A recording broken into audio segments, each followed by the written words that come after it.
Hello and welcome to the Learning to Slay the Beast podcast, a resilience podcast where we talk about all the challenging things that we're working to overcome, like anxiety, health, and relationship issues. My name is Sarah.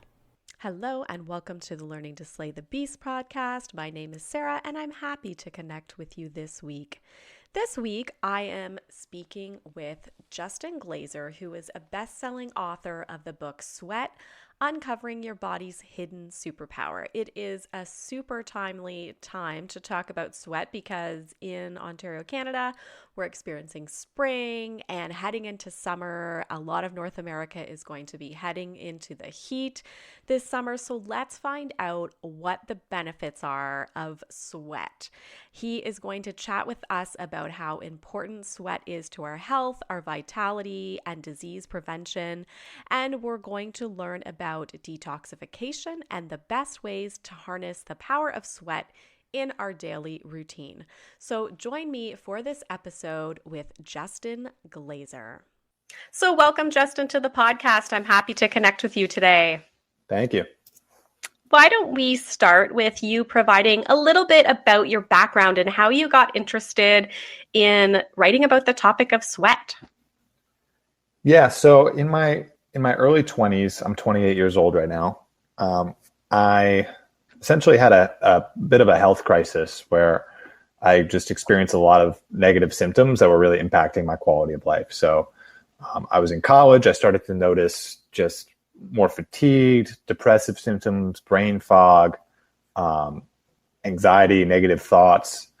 Nothing that was like you need to go to a hospital, but just completely drained the quality of my life. And became debilitating. And what happened was when I graduated from school, I was supposed to go on a trip to do a hike in Nepal with a friend. And I got home and was preparing for it. And my parents were like, they just looked at me and they were like, there's no way you could do this. Like, you would die if you tried to do a hike through the mountains, the Himalayas right now.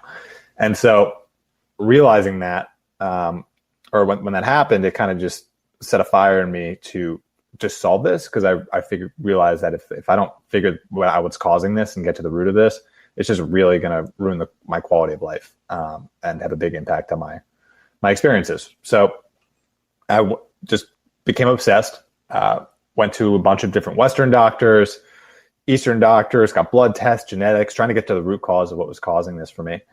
And nothing was really working. And this was I'd say 1 to 2 year process of just coming up against dead ends.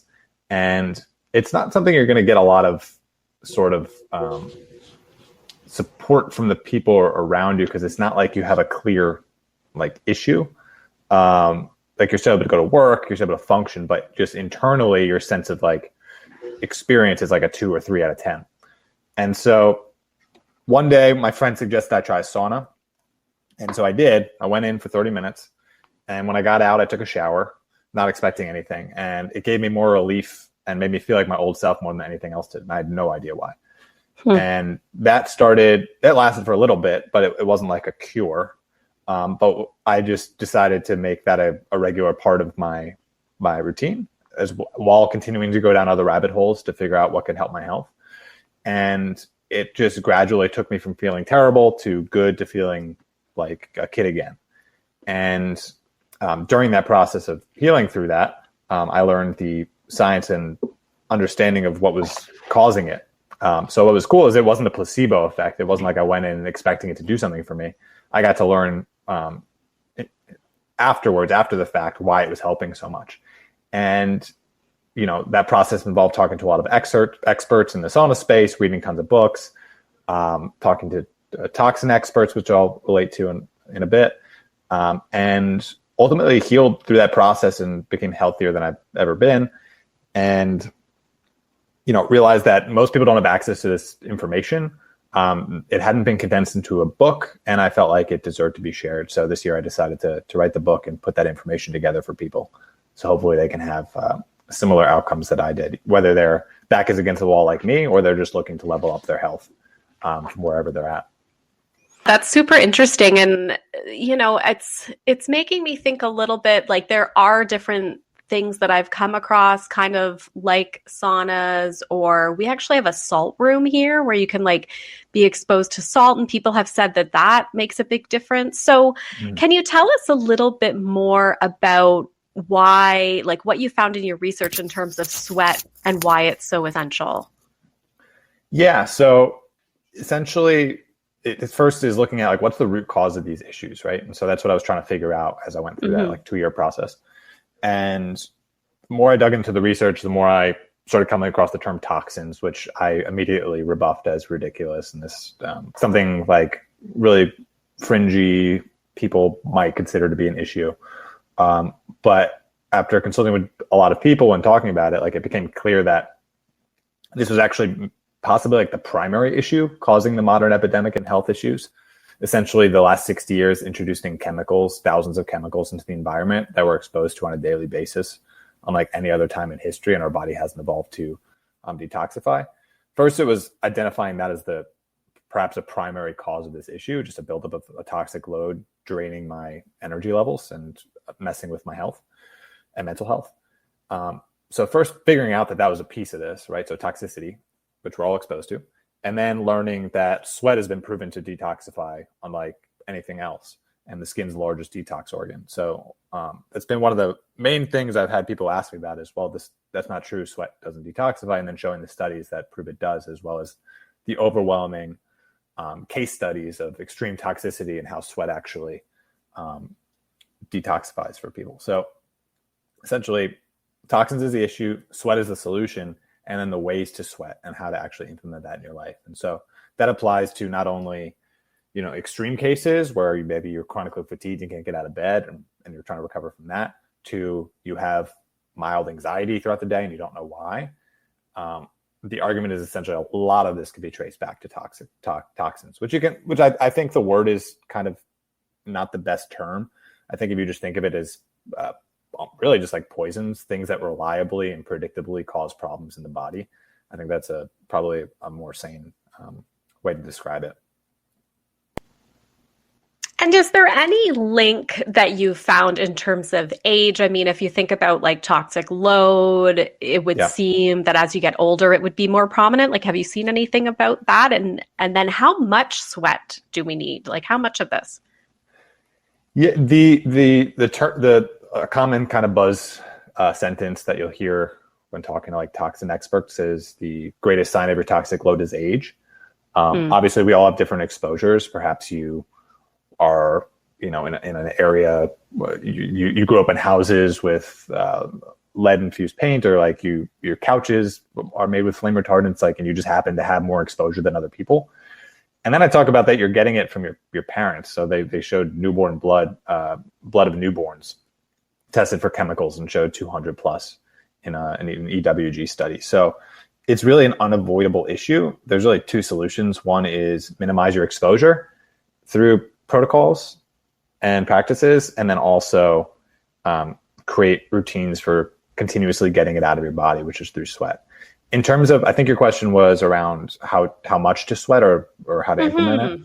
Yeah, in terms of how much to sweat, really a good kind of minimum dose target is 20 minutes of really heavy sweating 3 times a week would be a good place to start. Okay. And so does it matter? Like, I mean, when I think of sweat, I automatically think of exercise. And so one of the things I wondered is, does it matter the type of activity, like working out, sauna, steam room, like, if you have a hot bath, like, is it dependent or it doesn't matter at all?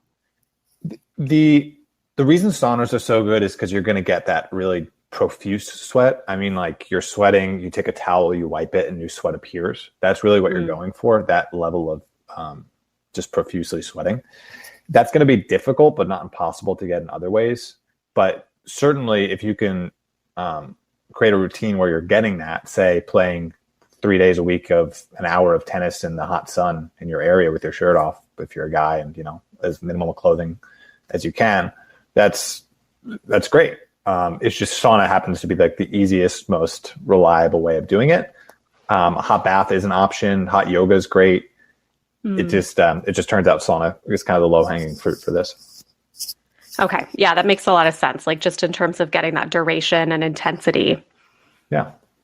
Okay, great. And then I wondered, kind of in researching this, is there a protocol? Like, have you kind of expanded any of this beyond sweat? Like, are you looking at the food that you're eating or the different other exposures in your life? Like, how do you know where to take this, I guess?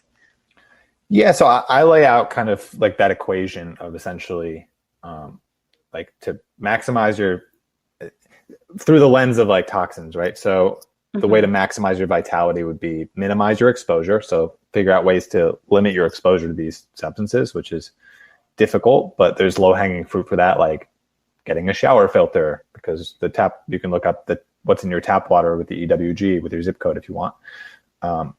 Or, improving the quality of your food, moving towards more organic biodynamic foods. It's really the first kind of thing is you become quite cynical because the modern world is you're just going to get exposed to this stuff, but it is certainly worthwhile to figure out ways to minimize your exposure. The book is more focused on the regular practices you could do when you just accept the fact you're going to be exposed to some degree, and how to implement those. Okay, great. I feel like I missed part of your question though. I feel like I missed it. No. Yeah, I just wondered if like sort of you have like a whole protocol that you outline in the book, or and how extensive it is. Yeah. Yeah, I give really practical steps, particularly around the sauna, how to find saunas, public versus private. If you're going to buy a sauna, how to go about that process. And I lay that out as clearly as I can.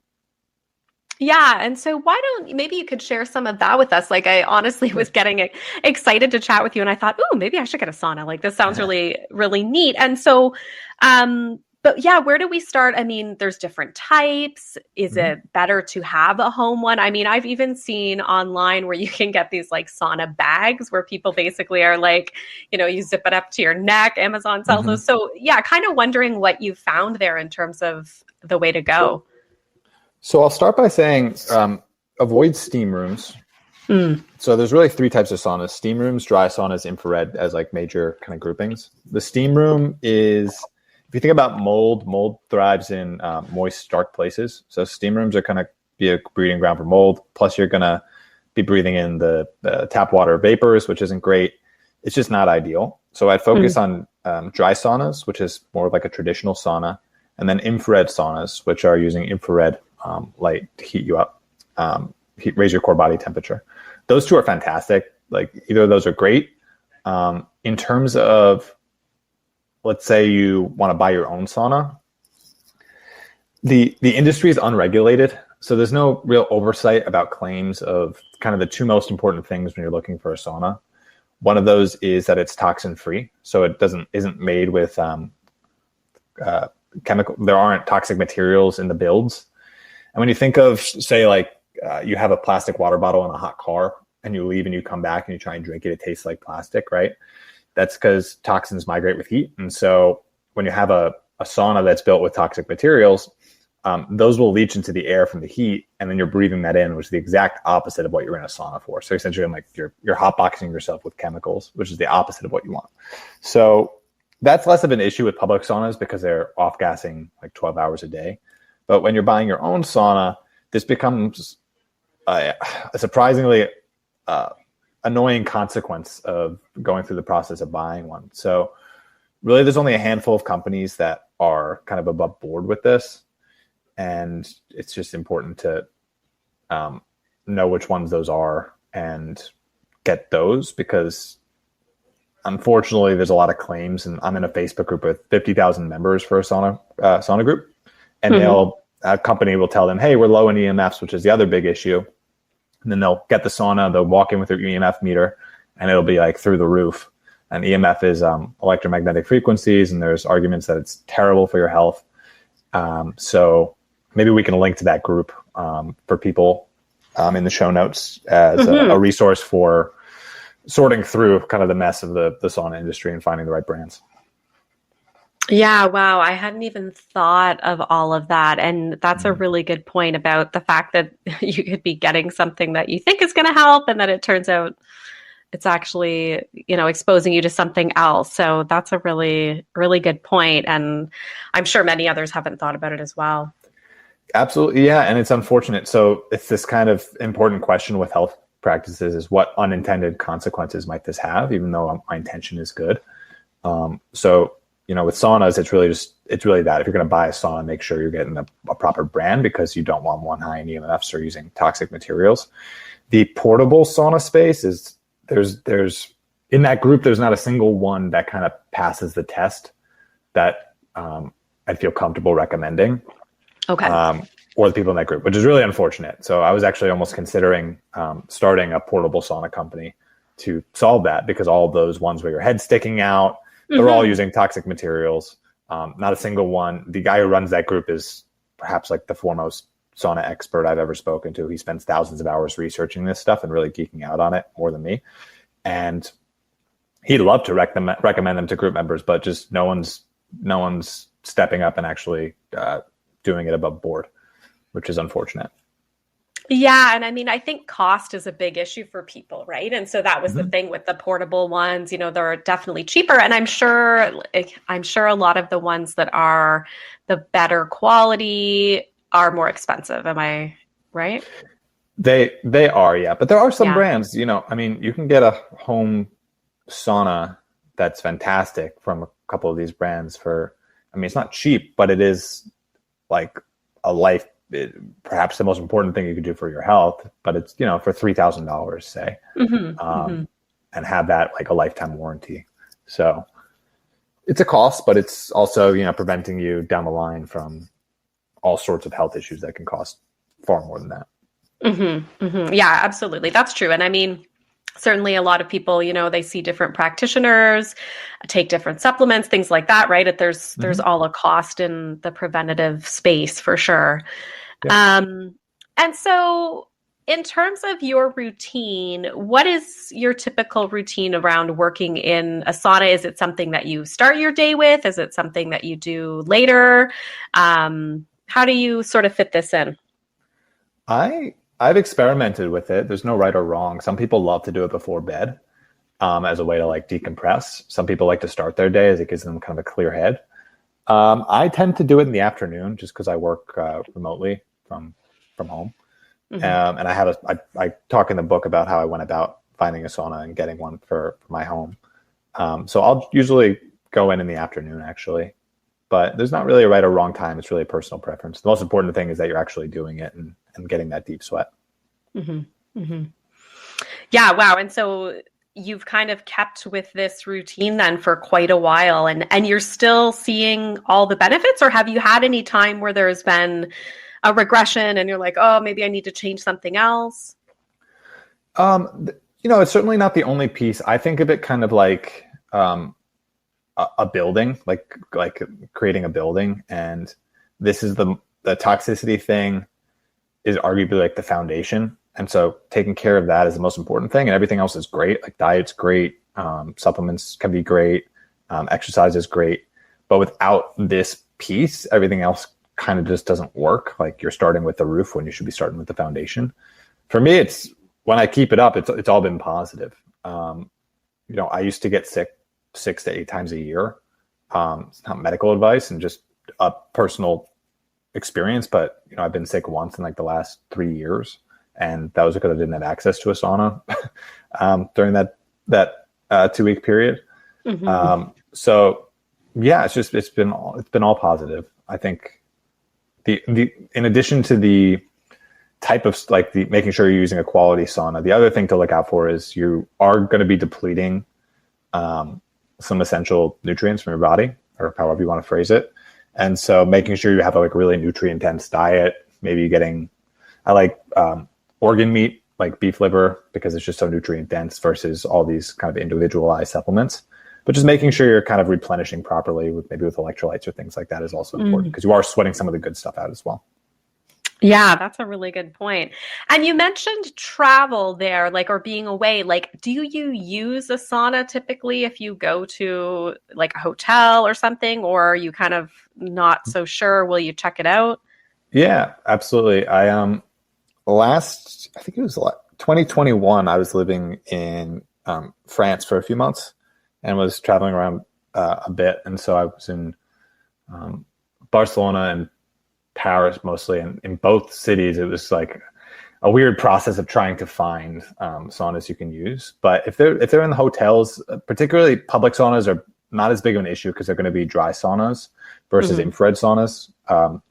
And then because they're on, say, like 12, 14 hours a day, that sort of toxic materials issue isn't as extreme, and the pros outweigh the cons with that. So if you think like you just got a brand new car and you could smell the seats and that sort of thing, but if you left it outside for a week and left the doors open, it's going to off gas a lot of that. So the issue is not as extreme. That's kind of the same case with those public saunas. But yeah, you can find it. The first chapter of my book is all about how cultures around the world have used saunas, from the Russian banyas to the Turkish to the African cultures to Native Americans to Peruvians. Just like almost every culture on the planet has some sort of sweat ritual. And that was before the modern issue. So I kind of use that to set the stage that this isn't some modern hack. This is actually something humans have been doing for thousands of years and is more important now than ever. Yeah, absolutely. In our area, we have a Nordic spa, which you go to and you can do like a round of like sauna and then cold plunge and then hot tub and kind of like a relaxation room. So yeah, it's definitely something that's been around for a while. Yeah, for sure. So I'm wondering if you want to chat a little bit about the book writing process. How did you is this the first book that you've written, or have you written any others? It's the first book I've written. Yeah. And how did you find the process? I found it very painful. Yeah. When was it? I think, maybe in January. So a year ago, I had all this information and I read Breath by James Nestor, and I was considering a few projects to work on, and this was one of like my top 3. And I just felt kind of like, I don't want to say morally obligated, but I felt it would be something I regret if I didn't write it, just because I really felt that the message was that important. And it is offering a new paradigm in how we think about our health that I really believe in, and haven't found anyone to kind of undermine the ideas or be able to get under them and say why it's a faulty thinking. So, first I decided that it was worth it and that it deserved to be shared. So first the commitment was there, and then it was really just dedicating time every single day to write it. What was different is it didn't start with, let me pick something to write about and go research it and figure it out. I already had kind of the thesis and the ideas. It was about structuring it in the way that was most effective. And so it was about 2 to 3 hours every morning, just writing and putting it together. Also going through interviews with people, bringing in other people's ideas and that sort of thing. Yeah, no, absolutely. And I wrote a book myself, a little bit different. Like this one's more nonfiction. I wrote a fiction book, but yeah, it is definitely a process. And when you start to go through all the editing, and you have to be so committed to your topic, right? Like in order to withstand it, I can totally see that. So I get that if you had that kind of, feeling inside that you needed to get this information out, I think you absolutely need that in order to keep on the process. Yeah. So it wasn't pleasant. I'm glad I got it out. The response has been terrific, and I'm just kind of on a mission to spread it. So like chapter 1 was just completing it to the best of my ability. And now it's been out for 6 weeks, and it's all about just sharing it. Absolutely.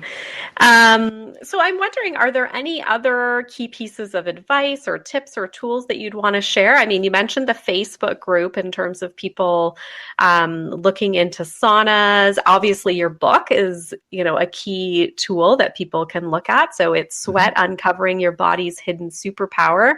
Anything else you kind of want to bring forward about detoxification generally, or kind of the power of sweat? Yeah, I'd love to. So we covered a few pieces of the book. One of the other components that I like to talk about that really highlights the magnitude of its importance is these extreme examples of toxicity. And so the example I focus on in the book is 9/11, actually. So during 9/11, thousands of people were exposed to just unheard of levels of toxins and chemical exposure, and breathing it in for extended periods of time. So thousands of people were unable to go to work, chronic fatigue, tremors, neurological symptoms, depression, even like some bipolar stuff going on, just everything being caused by these toxins very clearly, right? So extreme example. They tried many different modalities. People tried all sorts of things to try and help with that, Western, Eastern approaches. And ultimately what really transformed people's lives was 500 people went through a niacin sauna protocol, which is essentially taking vitamin B, which is niacin, which does something called lipolysis.